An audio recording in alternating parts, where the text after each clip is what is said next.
Good evening, all of you. Welcome to my channel Economics with Purnima Sharma. You know, in my previous video, I completed the very first chapter of determination of income and employment, in which I taught about AD and AS, right? AD, what are the two components? C and I. AS, what are the two components? That is C plus S. So I explained about consumption function, saving function, and investment function. So after knowing the tools which are used to determine the level of income, now we are proceeding towards, by using these two tools AD and AS, how we can determine the level of income, whether it is rising, falling or not changing. Before starting today's video, I want to request you all, please subscribe, like and give comment so that I could be motivated. Who are coming but have not subscribed till now, please you all subscribe, definitely you will be benefited, right? So you know, before I start, I want to tell you this is the time when you have to start. क्योंकि बिना start हुए, अगर आप start नहीं होते तो आपकी मंजिल कितनी भी पास हो, आप नहीं पहुंच सकते। और एक बार स्टार्ट हो गए तो मंजिल कितनी भी दूर हो, आप ज़रूर पहुंचेंगे। तो अब टाइम आ गया है, चाहे वो 90% वाले बच्चे हैं, 60% वाले बच्चे, अपने फुल फोकस के साथ। कैसा फोकस? जैसा कि अर्जुन का था। सबने स्टोरी सुनी होगी कि महाभारत में जब अर्जुन द्रौपदी के स्वयंवर में जा रहे थे और वहाँ पे एक मछली की लेफ्ट आई को उन्होंने एक टारगेट बना रखा था। तो जब द्रोणाचार्य जो उनके टीचर थे, गुरु थे, उन्होंने पूछा कि हर शिष्य जो भी जाता था उधर की तरफ, तो द्रोणाचार्य उनके शिष्य पूछते थे, आप कहाँ जा रहे हो, क्या करने जा रहे हो? तो सब लोग बोलते थे, हम मछली की आँख को भेदने जा रहे हैं, या हम ये करने जा रहे हैं। लेकिन जब अर्जुन गए, उनका आंसर था कि मैं फिश की लेफ्ट आई को भेदने जा रहा हूँ, उस पर तीर लगाने जा रहा हूँ, लेफ्ट आई को। तो उनका फोकस इतना था, उन्हें कुछ दिख ही नहीं रहा था, सिर्फ क्या दिख रही थी? लेफ्ट आई। तो अभी आपका टाइम है कि आस पास की सारी चीज़ें सब भूल जाओ कि पानी है, पानी में मछली है, कुछ नहीं, सिर्फ क्या देखना? Left eye of fish which you have to target. आपको टारगेट करना है कि हमारे एग्ज़ाम सब कुछ समय के लिए भूल जाओ, राइट? तो अभी हम स्टार्ट करेंगे income determination, that is whether it is rising, falling और नॉट चेंजिंग। ठीक है, कि इनकम बढ़ रही है, कम हो रही है, या फिर इक्विलिब्रियम पे, not changing. This is the topic I am going to start with by using AD and AS, right? So there are two approaches to decide कि whether the income of the nation is rising, falling or not changing at equilibrium. There are two approaches by which we can determine whether income is rising, falling or not changing. What are the two approaches? AD and AS approach and saving and investment approach. So today my target is to complete this AD and AS approach. How we can decide through AD and AS that income, whether it is rising or it is falling or it is at equilibrium, means state of rest, not changing, that we are going to decide today, right? Through AD and AS. Now AD has two components, I explained you, C plus I. AS has two components, C plus S. So when AD is equal to AS, it means C plus I is equal to C plus S, right? C is common in AD and AS, so it means at the same level where AD is equal to AS, the saving will be equal to investment, which is the next approach to determine income, whether it is rising, falling or at equilibrium. Through saving and investment we can decide, through AD and AS also we can decide the equilibrium level of income, whether it increases, falls or not changing. So let's start AD and AS approach. How by AD and AS we can determine कि income of the nation is rising, income of the nation is falling, or is it at equilibrium. You know, AD NAS approach, right? For this, first I will make a table, then a diagram. Table, you know, Y, C, I, A, and AS. Last for remark, कि whether it is rising, falling or not changing. Income start from 0, 0, 100, 200, 300, 400, 500 and 600. I explained to you already कि you will start consumption by 40 crores. 40 crores at zero level of income is autonomous consumption. Increase the consumption by 80 crores, right? तो यहाँ पे होगा 120, ये होगा 200, 280, 360, 440 and 520. This is C. Income increases by 100, consumption increases by 80, saving will increase by 20, right? I, that is autonomous, already I explained to you in the previous videos कि यहाँ पे Keynes ने क्या कौन सा इन्वेस्टमेंट लिया है, autonomous, which is income inelastic, does not affected with the level of income. Here I am taking 20, 20, 20, 20, 20, 20, 20. What is it? Is C plus I. Add करो इसको 60, 140, 220, 300 and 380, 460 and 540. Right? ये 81. Income क्या है? C plus S. So add one more column of saving. Then you will be more clear. Saving, right? Saving Y minus C is equal to saving. Y is 0 and consumption is 40. So it will be minus 40. Minus 20. 100 minus 120 is minus 20. 200 minus 200 is 0. 300 minus 280 is 20. Then 40. Then 60. Then 80. It is very clear. Income by 100. Consumption by 80. Saving by 20. So change in income is equal to change in consumption plus change in saving. So income in this example is increasing by 100, consumption by 80. So it is clear कि saving कितना बढ़ेगा 20 करोड़ से, और देख रहे हो saving यहाँ कितने से बढ़ रहा है 20 करोड़ से, right? Now AS क्या है? C plus S. C and S.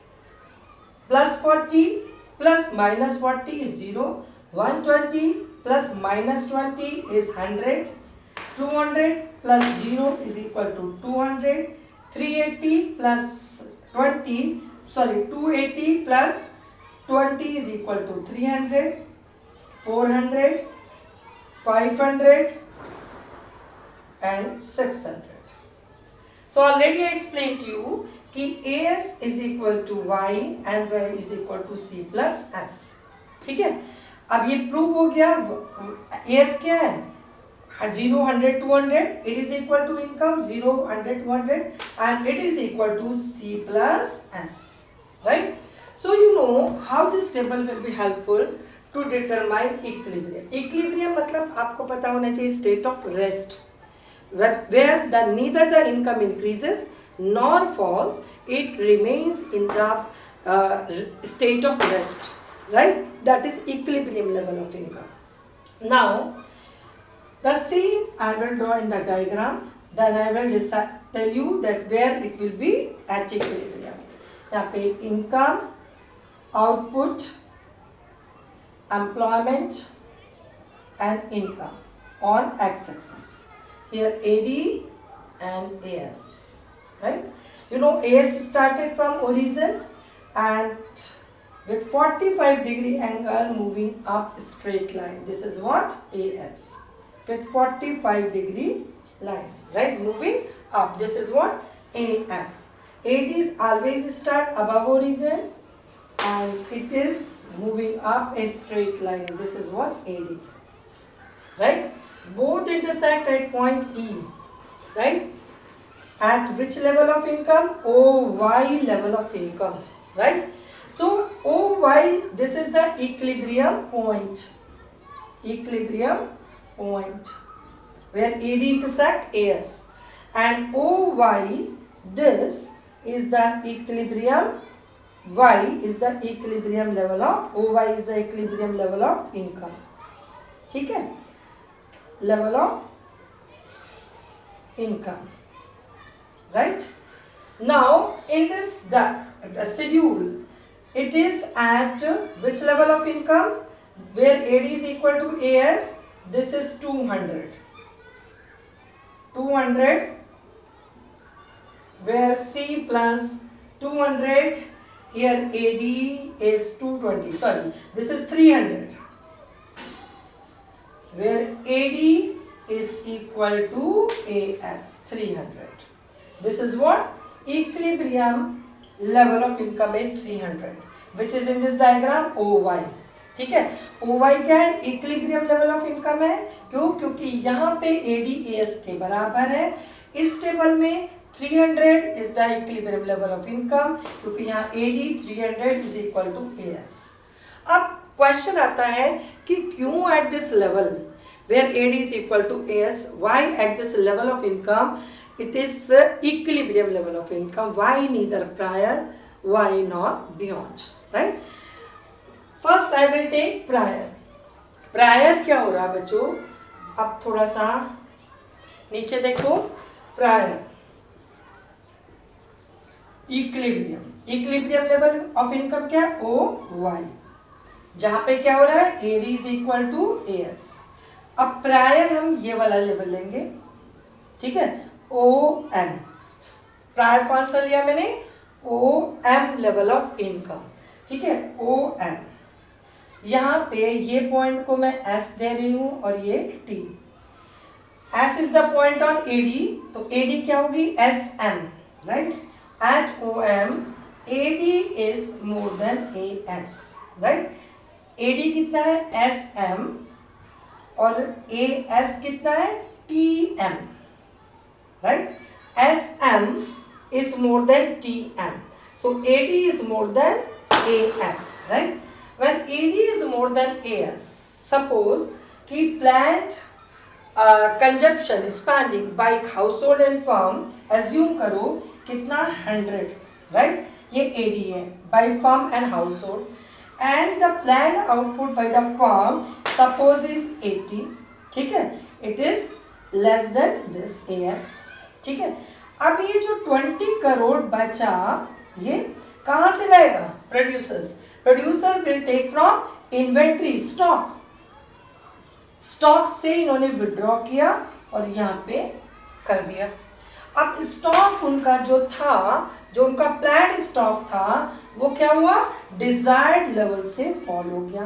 Suppose उन्होंने 100 डिजायर्ड रखा था कि 100 crore we will keep in stock as plan stock, 100 crore, right? लेकिन 100 में से हमने विड्रॉ कर लिया 20 प्रोड्यूसर्स ने. क्यों? क्योंकि AD plan exceeded AS, aggregate output plan bye the firms. अब ये 100 में से ये इधर आ गया, तो अब ये कितना बच गया बच्चों? 80 करोड़, ठीक है. अब ये प्लांट जो उनका इन्वेंट्रीज थी वो क्या हुई? Fall 100 to 80, fall below the desired level. 100 से 80 बन गई. The plan inventories will fall below the desired level. Desired level 100 था और अब कितनी हो गई? 80 हो गई. Fall below the desired level.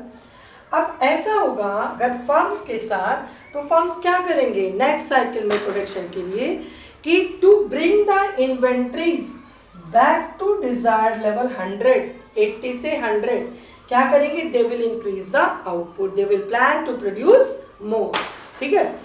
And once they will plan to produce more, AD and AS both will increase and they will continue to increase the output till AD becomes equal to AS. तो एक prior the equilibrium OM क्या हो रहा है यहाँ पे कि output they will plan to increase the output, ठीक है. आउटपुट बढ़ रहा है, they are planning to increase output. Output बढ़ेगा तो they have to hire the workers, क्योंकि as per case Any increase in output is only caused because of increase in employment, not because of advanced technology. तो increase in output means employment भी बढ़ेगा. जब employment भी बढ़ेगा तो obviously they will be paid. ठीक है, तो income level भी हमारा क्या होगा, बढ़ेगा. तो at any level of income prior the equilibrium, prior the level of income where AD is equal to AS, income, output, employment, income all increases. When all increases, this is not the state of rest. क्योंकि क्या हो रहा है, बढ़ रहा है. Equilibrium क्या होता है, state of rest, no tendency of change. लेकिन यहाँ पे क्या हो रहा है, change. देख रहे हो ना, आउटपुट भी बढ़ रहा है, एम्प्लॉयमेंट बढ़ रहा है, इनकम बढ़ रहा है. तो it is not equilibrium. When AD will be here prior the equilibrium, if you will see the diagram, prior the equilibrium AD is more than AS. till AD is more than AS, income, output, employment level will increase. When income level will increase, it is not in the state of rest. So this level of income is not equilibrium level of income. Come to this table. इस table में AD क्या है, यह है. AD is more than AS. ये 60 है AD, AS 0. 140 AD, 100 AS. 220 AD, 200 AS. तो यहाँ तक AD is more than AS है प्रायर. तो यहाँ पे इनकम आउटपुट क्या होगा, बढ़ेगा. तो इट इज नॉट इक्विलिब्रियम. ठीक है, अब आ जाइए beyond.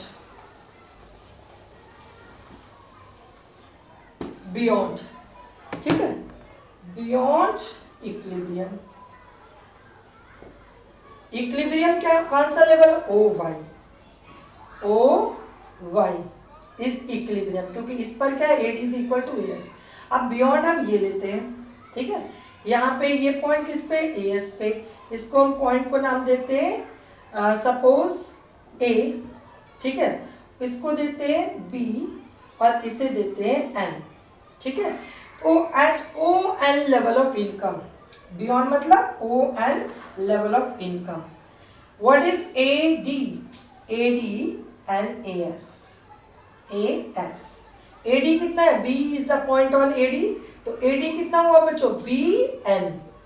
B N is A D. What is A S, A N, क्योंकि A is the point on A S. तो ए एस कितना हुआ, ए एन. ए एन और A N is more than B N. ये ज्यादा है इससे, यानी कि आपका ए एस ज्यादा है ए डी से, यानी कि A S is more than A D. तो A D fall short than A S. Come to the example. Is suppose A D plant is 200 crores CNI, household and firms together, right? C plus I, this is C plus I, कितना है, 200 है. और A ऐसे assume करो, ये C से ले लेते हैं, this is 400 AD, right? And 400 is AS at this level, and AD consumption and investment both together is 380. 360 is consumption and 20 is investment. So what is AD? 380. AD falls short than AS. कब? Beyond equilibrium. अब क्या होगा बच्चों कि AD जब कम plan करेगा, household and firm together C plus I, if they will plan to spend less than what the firm are planning to produce, तो क्या होगा कि कॉमोडिटी जो आउटपुट है वो अनसोल्ड रह जाएगा. इसके एग्जाम्पल में कितना, 20 करोड़ आउटपुट क्या रह गया, अनसोल्ड, क्योंकि एडी 380 था और एएस 400 था. अब ये 20 करोड़ बच्चों कहाँ जाएगा, प्रोड्यूसर कहाँ रखेंगे, they will keep in the stock. 20 crore कहाँ रखेंगे, स्टॉक में रखेंगे. अब सपोज उन्होंने प्लान, उनकी इन्वेंटरीज 100 थी, अब ये 20 करोड़ अनसोल्ड रह गया और ये भी स्टॉक में ऐड हो गया, तो ये अब कितना हो गया, प्लस 20, 120. अब 120 means the stocks will increase from 100 to 120, right? Once stock will increase, 100 desired level to 120 unplanned, right? So to bring the inventories back to desired level 120 to 100, अब फर्म क्या करेंगे बच्चों, firm will reduce the output, ठीक है, क्योंकि उनके पास पहले ही ऑलरेडी स्टॉक में अनवांटेड स्टॉक है, ठीक है। क्यों है, क्योंकि AD plan was less as compare to AS, तो कॉमोडिटी बिना बिके रह गए, अनसोल्ड रह गए, वो स्टॉक में गए, उन्होंने स्टॉक को बढ़ा दिया बियॉन्ड द डिजायर्ड लेवल। अब उस अनप्लान इन्वेंट्रीज जो उनके पास है उसको क्लियर करने के लिए वो आउटपुट को नेक्स्ट साइकिल में कम करेंगे फर्म्स। जब आउटपुट को कम करेंगे, ठीक है, एन से वाई की तरफ चलेंगे, तो एडी और एएस तो क्योंकि आउटपुट कम हुआ तो ऑब्वियसली जो एम्प्लॉयमेंट था उनको उसको कम करेंगे। जब एम्प्लॉयमेंट कम होगा तो इनकम भी कम होगी, तो ये सब किधर होगा, उल्टा आ जाएगा, ठीक है, till both become equal to each other, right. So here beyond क्या हो रहा है, यहाँ पे AD fall short than AS. So once the AD falls short than AS in output, employment and income all will fall. तीनों कम हो रहे हैं, आउटपुट भी कम हो रहा है, एम्प्लॉयमेंट भी कम हो रहा है, इनकम भी कम हो रही है। तो कम हो रही है मतलब not in the state of rest, rest मतलब कि ना तो बढ़ रही है और ना कम हो रही है। तो आप देख रहे हो कि जब AD is more than AS है कब, प्रायर इस OY से पहले, तो क्या हो रहा है, इनकम आउटपुट एम्प्लॉयमेंट सब क्या हो रहा है, बढ़ रहा है, not in rest, so it is not equilibrium.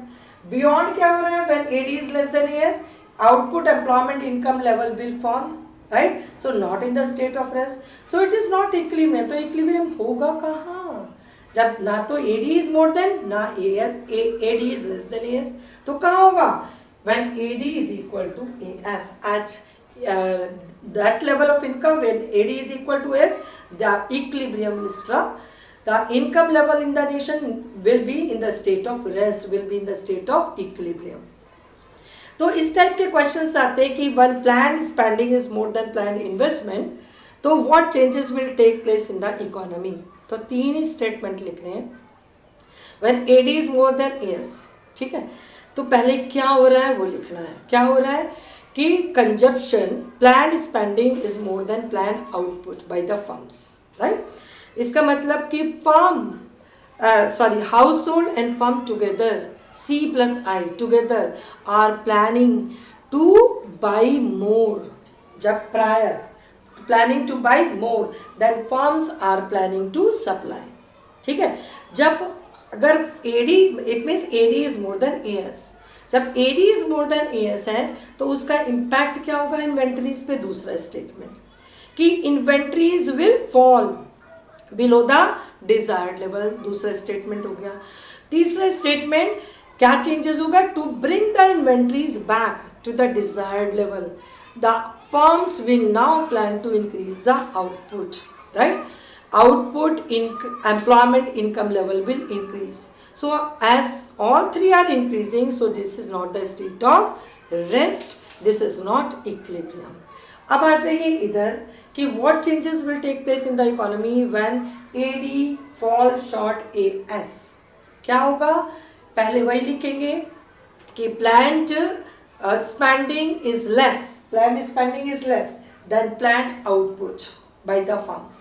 इसका मतलब household sector and firm, AD मतलब C plus I, household sector, consumer and firm together C plus I are planning to buy less than what the firm are planning to supply. ठीक है, पहला statement क्या हो रहा है, उससे क्या इन्वेंट्री पे इम्पैक्ट पड़ेगा, फिर वो लिखेंगे कि इन्वेंट्रीज विल इंक्रीज 100 से 120, inventories will increase beyond the desired level. फिर तीसरा स्टेटमेंट लिखेंगे to bring the inventories back to the desired level the firm will decrease the output, right, as the output income or employment is decreasing, so this is not the state of equilibrium. Equilibrium will struck only when AD is equal to AS. Is that clear everybody? So I explain to you AD कैसे decide करेंगे कि आपका when prior equilibrium क्या हो रहा है, AD is more than AS, AD is more than AS, right? तो क्या हो रहा है, income output is increasing, employment is increasing और income also increasing. So not state of rest. इसका मतलब not equilibrium. ठीक है. When AD is less than AS beyond equilibrium. Equilibrium कहाँ होगा, जहाँ दोनों बराबर है, beyond equilibrium. तो इससे क्या हो रहा है बच्चों, आउटपुट कम हो रहा है, एम्प्लॉयमेंट कम हो रहा है और इनकम भी कम हो रहा है. तो क्या है, नॉट स्टेट ऑफ रेस्ट. इसका मतलब कि not equilibrium level of income. तो इक्विलिब्रियम कहाँ हो रहा है, where AD is equal to AS. समझ में, this is what equilibrium level of income. Are you clear? So this is I think will be enough to understand this approach, right? And one question I will make you solve for you from the very first chapter कि इसमें से एक question बच्चों जरूर आता है 4 marker, पक्के से आता है बोर्ड्स में. तो इसके जितने भी न्यूमेरिकल्स हैं, चाहे वो MPC APC के हैं, 3 तरह के न्यूमेरिकल आते हैं. तो इक्विलिब्रियम लेवल ऑफ इनकम और सेम MPC MPS वाला, और तीसरा था इन्वेस्टमेंट मल्टीप्लायर. तीनों कॉन्सेप्ट के जो न्यूमेरिकल है वो अच्छे से करेंगे, राइट? जैसे कि अगर आपको गिवन है बच्चों क्या, consumption function, this is 30 plus 0.4y ये दिया है, राइट? और इसके साथ में आपको कुछ नहीं दिया है, आपको निकालना है saving at zero level of income.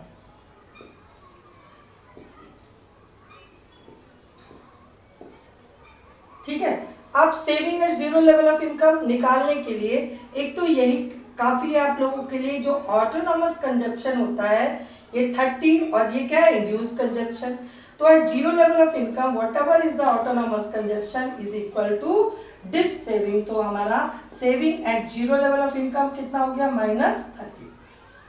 समझ में. दूसरा आपको निकालना है इसमें MPC. बी क्या है, ये slope. This is the change in C upon change in Y. तो MPC ये क्या है, MPC है. तो this is 0.4 is MPC and MPS निकालना है इससे. MPS आपको बताया था MPC plus MPS is equal to 1. This is the relationship between these two. MPC is given, so 1 minus MPC is equal to MPS, right? 1 minus 0.4 which is given here, so it will be 0.6 MPS, right? Next आपको निकालना है break even point. ठीक है, ये समझ में आ गया होगा. अब आपको इसी इक्वेशन से निकालना है break even point.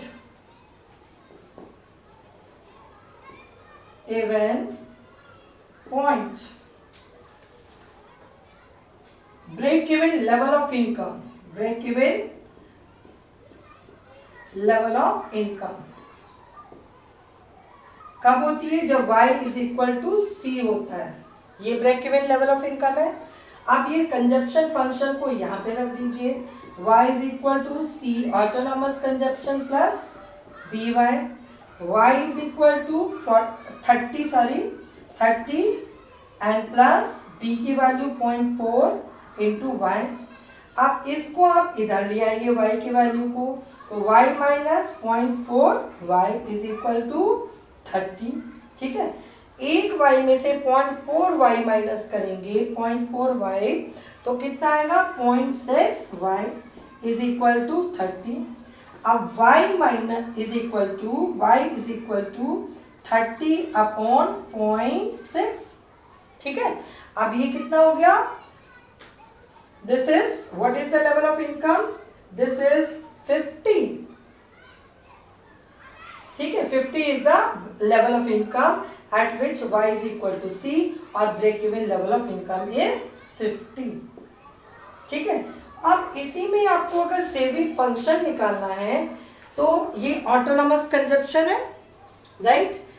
Autonomous consumption is equal to dissaving and this is MPC 1 minus MPC is equal to MPS। अगर ये 0.4 है तो slope of saving curve will be 0.6, right? 1 minus 0.4 is equal to 0.6 is the slope of saving function, which is what slope of saving curve, MPS, right? And it is 1, ठीक है। तो इस तरह से आप इसको निकाल सकते हैं। तो more practice, more perfection, more clear of concept. तो टीचर सिर्फ पढ़ाती है लेकिन एक्चुअल मेहनत आप बच्चों की होती है, जो जितनी मेहनत, क्योंकि टीचर सबके लिए बच्चों मेहनत करती है एक जैसी। अब मैं वीडियो बना रही हूँ, ऐसा तो नहीं कि जो कुछ बच्चे के लिए ज़्यादा और कुछ बच्चों के लिए कम, कुछ बच्चों को अलग पढ़ा रही हूँ, एक जैसा सबको पढ़ा रही हूँ, लेकिन the variation in your performance that is because of you, ठीक है। इस चीज़ को पहचानो कि जो बच्चा जितना प्रैक्टिस करेगा उतना ही रंग आएगा, यानी कि उतने ही उसके मार्क्स आएंगे। तो increase your efforts and enjoy the better performance in examination. So God bless you. Subscribe, watch the video आराम से, जैसे मैं आराम से बनाती हूँ ना, ऐसे ही आप आराम से, आधे घंटे की वीडियो है, आधे घंटे बिल्कुल पूरा वीडियो देखेंगे तभी उसका बेनिफिट होगा बच्चों। मैं ऐसा तो नहीं भाग के बनाती हूँ, मैंने पूरा इक्विलिब्रियम आराम से बनाया। इसी ईज़ के साथ अगर आप देखोगे तो कॉन्सेप्ट 100% आपको समझ में आएगा। साथ में रखो बुक और नोटबुक, उस कॉन्सेप्ट को वीडियो में देखो बुक में वही लिखा है, तो आपको कभी भी लाइफ में नॉलेज आपके पास से नहीं जाएगी। This is promise from my side to you all. God bless you. Be good human being, good citizen, and be helpful for society. Thank you. Have a nice day ahead.